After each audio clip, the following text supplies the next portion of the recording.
Hey everybody, it's your friendly neighborhood gaming guy Gordon here with your Survivor Exit Press, and you're probably asking yourself, Gordon, why are you whispering?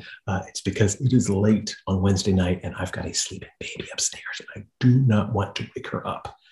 It'll be a scene. So I just wanted to let you know what's going on with the Exit Press. Originally, they were going to be videos. At the last minute, they were changed to phone calls. So I had to kind of scramble to figure out how to record them. I apologize for that, but I'm going to do my best to boost the audio where I can or to clean it up. But yeah, that's going to be audio, no video. Tomorrow, I'm going to have the fourth and fifth players, and those should be videos, so you can see their beautiful smiling faces. So be sure to check back for those in the coming days. And if you get a chance, do me a favor, hit like, hit subscribe. It really helps the channel out, and I super appreciate it. And that's all I got. So let's see what Deshaun has to say about tonight's episode. Deshaun. Hey, Gordy. Well, up, man? How are you? I'm good. Welcome to Hangout, sir. Thank you, man. I'm excited to talk to you. Me? I watch your interviews after every week, and you're hilarious. Oh, stop it. Stop it. I appreciate that. Oh, man, that's why. Oh, that sucks. Like, we're like, you said this nice thing, and now it's like, let's talk about your night, which was not great.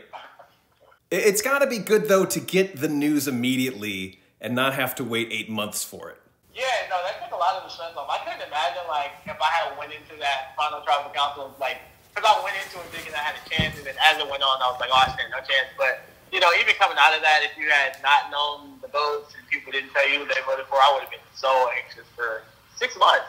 It's sick, honestly. So, like, I'm glad that he at least read it and we got the answer while we were there, so I didn't have to worry about whether or not I was. Well, it's interesting you said that, because there's a point during Tribal, and I know, you know, that it's filmed over hours and hours, but there was a point where it's like they had been talking about Erica and Xander for a long time. And like I said, I know it's edited, but was there a moment where you realized that it just wasn't going to happen for you? Yeah, no, for sure. There were a couple moments. Moments. Like I said before, like I definitely, like, imagine going into your wildest dream, thinking you're about to win your freaking the game of a lifetime that you love. Like, literally, that's how I felt after I won Fire. And then realizing after, like, question number 1 that you stand 0 chance. But I think the moment that really did it for me was, the first moment was Ricard in the way that he pretty much called me out for being a snake, which, you know, I guess partially valid. You know, I guess in some casts that would have been respected, but in this one it wasn't. So I realized that he was just putting that energy out for the jury to kind of soak up. And then once Shan asked her question about whether or not I was using the social movement, pretty much, honestly, I didn't care if I won. I kind of just wanted to get out of there, if I'm being honest. It wasn't even about winning at that point. It was just like, just get me out of this tribal council set. Give me a burger, because this is just a lot. Like, that was just too much for me. So I realized then, and then I just kind of sat quietly and let Xander take the lead, or Erica explain her story. So. Now, in the pre-COVID times, you know, we would go out and do pre-game interviews, and I would ask everybody to a person, like, will you lie? Will you cheat? Will you steal? Is there anything you won't do to win? And just about everybody's like, no, I'll do whatever it takes. So for Ricard to call you out for how you acted at the merge, or for Shan to talk about, you know, you swearing on the alliance or whatever, you know, does that seem, how does that strike you when you are playing a game for $1 million and everybody basically comes in saying they'll do what it takes? Yeah, I mean, the thing is this, and I said this out on the island, so I have to, like, take accountability for it, and I would always tell Erica this, like, you have to know your jury, right? Like, you have to know what your jury is going to respect. And in my mind, I genuinely thought that the game, the snake game, the heavy game play, doing whatever it takes to get to me, and I thought that was the game that the jury would respect. And so when I heard those questions from Ricard, and when I heard the question from Chad, it was like, damn, I really have to wrong read on the jury, which honestly is another not under why I should not have won, because I just completely misread the situation. But ultimately, if we're just talking about in general, I think it should be okay to lie. Like, not to lie on something like I was accused of. I would never do that, and I would never recommend people do that. But in terms of, like, saying somebody's your friend and, you know, voting them out, or having an ally, and then once you find out they're going to stab you, to stab them first, like, that should be kosher. Like, it's the game of Survivor. So I was a little bit confused at how hard they were taking it. It just seemed personal at the time, and now I realize it wasn't, but it seemed really personal. Like, it was like, did I, like, pee in y'all's Cheerios? Like, what did I do that I don't know about? It was just so confusing. If peeing in my Cheerios would absolutely cost you my jury vote. Yes, of course. And if I did that, I would be like, listen, go off. Yep. I didn't do that, so I don't know. I don't have a lot of lines, but that's definitely one of them. For sure. The tribal bombshell about Erica wanting to get rid of Heather felt like a turning point. It didn't seem to do too much damage to them, but it seemed to cost you your in-game relationship with Erica. Given a magic hourglass that you can smash in reverse time, how do you play that differently? Oh my God. Give me the hourglass, give me a mallet, I'm smashing the hell out of that hourglass. I would never have said it.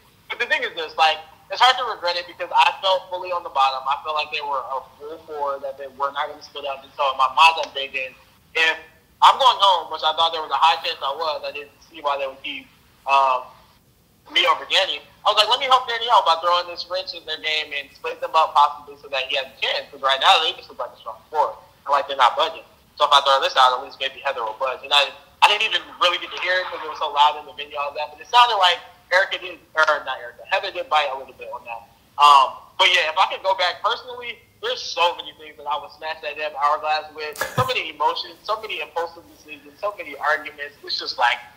But again, they're lessons. So I can't regret them too much. But if you give me a mallet and an hourglass, I'm smashing that shit. It has to go down because a lot of that was courage to watch that. Now, one moment where that hourglass would be super safe has got to be that fire challenge. 5 stars, my friend. I don't even have a question. Oh I just want to say that fire challenge was awesome.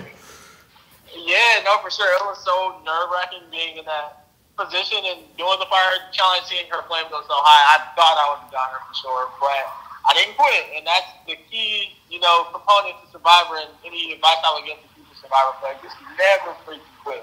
Maybe don't throw out shoot bombs. Don't do that, but definitely still don't quit, even if it seems like everything's stacked against you. Just go out as best you can, and I'm glad I did because they ended up winning for the 5-minute challenge. So thank you for that. I appreciate it. Sure. Now here's a stupid question. It's debatable if they're all stupid that I'm asking, but so do or die, right? Seems terrible. I got a 1 in 3 shot. It's so random, blah blah blah. But I'm thinking it must have taken some of the stress of pre-tribal politics away because you're gonna stay or you're gonna go, and there's not much you can do about it. But I'm always saying that I don't think people appreciate that when people go on the show, how intense the stress and paranoia is. But it feels like that might have been an afternoon where you're like, well, what am I gonna do? Oh my God, Gordon! I was whistling at camp. It's so crazy. I'm not just agreeing with you to agree. That's legitimately how it felt. It was well, either I'm going to be safe and y'all can't get me, y'all can't snipe me because I know y'all want to, or I'm going home and y'all can never say y'all voted me out, which to me was just winning because it's never really voted me out. So I was chipper. I was pushing my agenda. I was trying to get Ricard out for that vote, and I was doing it very aggressively because I knew either I'm going home or I'm going to be safe. So what can y'all really do about it? So it was a hidden blessing. I could have definitely went home, but I felt eerily comfortable, probably the most comfortable at any tribal council. Up until the vulnerable moment obviously came out, but before that, leading up to the tribal council, I was chilling. I felt great. We do a word association here to get to know your tribe mates. No, no, sorry, you can't. Trying to get me in trouble. I'm just playing. Go ahead. Nope, you got it. Go ahead. There's nowhere to hide. I'll give you someone's name. You give me the first word, a couple words that pop into your head. Let's start off with Sydney. Confident with all capital letters. All capital letters and a few swear words. Yes. Erica. Iconic. Evie. Ray of sunshine. Okay. Tiffany. I got to give you 2. I think she's kooky, but I also think she's hilarious. Okay. Ricard. Bitter, but also strategic. Okay. Heather. Mom. My favorite person on the island. Okay. Xander. Complex. Nasir. Jolly. Okay. Danny. Brother. Let's finish off with Shan. Calculating. Okay. So part of the story of your season feels like it comes down to the fact that the Deshan alliance couldn't get on the same page. Just what was the stumbling block for you two? Basically, it just came down to the fact that I think that we both came into the merge in power positions from our original tribe, kind of doing things our own certain way. And I think that clashed. I think we both had people outside of our Black alliance that we wanted to protect. with hers being Ricard, mine being Heather and Erica, and that caused a lot of friction because it's like you want to be all in on the Black Alliance, but I think we both kind of wanted that insurance of our separate alliances too. So when we had our blow-ups, like at that tribal, it was because I was trying to protect my side alliance and Heather, or when we really went at it, and she went back and told Ricard that I was trying to blow him out. That was her trying to protect her side alliance. So I think we just had a lot more at stake than just the Black Alliance. And I think we were both just playing a couple steps ahead.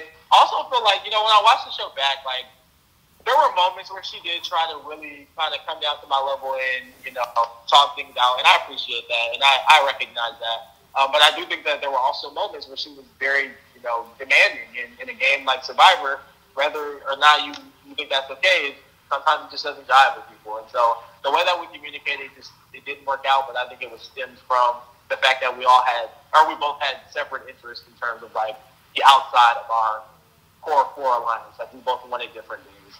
And so that led to a lot of arguments for sure. Okay. So this immediate reunion was so unique because, we usually get to see how someone's time back in society has affected them. So I guess the question here is, the Deshaun I saw, an hour ago was the same one that I've been watching for the past, couple months. So what's Deshaun like now that he's gotten to experience this adventure on primetime TV with all the rest of us? Oh, man, that's an amazing question. I think the Deshaun now is similar, right? Like, it was this year, so there's only so much growth that you can do. The growth has happened. And I feel like with Deshaun now is just a lot less, I won't say confrontational, but a lot less trying to prove who he is. Like, he doesn't have to go out of his way and have these emotional outbursts or to be super impulsive to try and, play a mistake in someone's perception of him. Like, I'm just in a space now where it's just like, it's okay. Like, sometimes I can be emotional, and I don't have to argue with people that's not emotional. Like, that's okay to be emotional. It's okay to not be okay. Sometimes I can be impulsive, and it's okay to, like, sit with that and also be truthful with it so that it's not something that ruins my life outside of the game. Like, I think today's Deshaun is just more open to criticism and has learned from the mistakes of the past, but still has a long way to go. So we'll see how things play out in my life, but, we'll see. We'll see. I feel like you got a great attitude, and that's one of the things I love about the show is, people leave Survivor and they're like, I'm going to not take things for granted and I'm going to learn this about myself. I don't feel like people go on Rock of Love or The Bachelor and the same thing. So it sounds like you're definitely on the right track, and it sounds like you learned some great lessons from your time out there. Thank you so much. I appreciate it. And one more thing, we only get to see 42 minutes out of a 3-day period or whatever it is now. Was there anything that happened out there that you wish had made the edit? Yeah, so crazy thing, the series is a crazy good cook, right? So he actually made his own Survivor, like, delicacy, I think that would be the word, where he would take the breadfruit, which is like a starchy potato-esque type of thing from the tree. He would take the breadfruit, he would mash it like mashed potatoes, and then he would form it into patties, like a hamburger patty, and put chunks of coconut in the breadfruit. And his name for it was Cocoa Breadish. And we would sit there and watch him do a cooking show of how he's preparing it. And we had chilies that he would cut down and like add to the Cocoa Breadish. And then he would explain how he was doing it. And he would like sear them on both sides. And they taste like crispy, like patties. And it was like, wow, this guy's super creative. And they showed none of it. I was super shocked that they didn't show it because it was the single most creative thing that I saw on the island. That guy's amazing. And so if you need, tips on cooking, definitely purchase his cookbook that's coming out because he's innovative. He's going to make something from nothing every single time. So I thought that was really fun, and he fed us. So I'm thankful for that. All right, well, Deshaun, it's been a long night for everybody. You're my last interview tonight, and it was awesome, man. It was a pleasure to talk to you. I hope you're all very proud of this season because I think you all did a fantastic job. Thank you so much, man. And likewise, it's been an honor talking to you, and maybe I'll talk to you again in the future, man. I'd be all right with that. I'd be okay with. Does that mean Deshaun gets a return trip, or does that mean Deshaun wants to take a swing at being a power rankings guy? Because I'm open to either. Listen, either or, man. I'm open to either as well. So we'll see. That's awesome. All right. Well, have a good night, man. You've earned it.